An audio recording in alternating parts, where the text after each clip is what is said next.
Ilagay ko ang mango sa blender.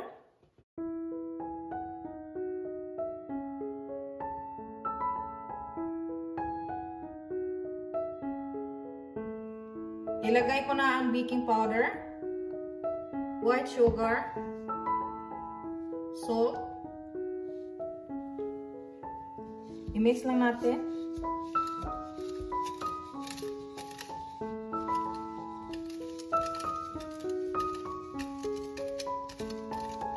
Ilagay ko na ang cooking oil, itlog, fresh milk. I-mix lang natin. Ilagay ko na ang mangga. Ituloy lang ang pag-mix.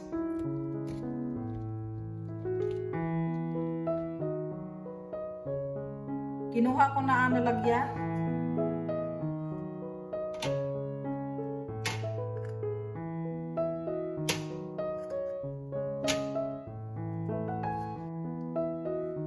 So ngayon, ilagay ko na.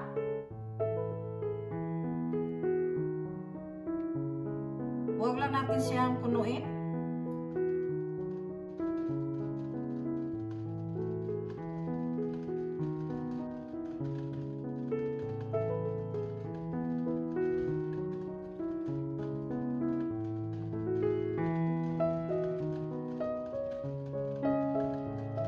Ready na ang steamer. Nilagyan ko na siya ng water at kumukulo na rin. So, ilagay ko na.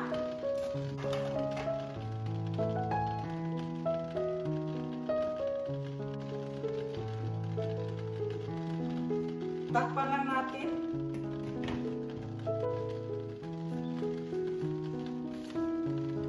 Tingnan ninyo ang takip ng steamer. Marami na siyang tubig.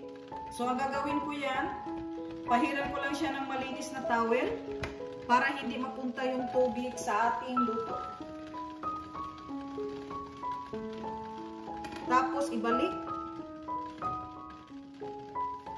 Malapit na siya maluto.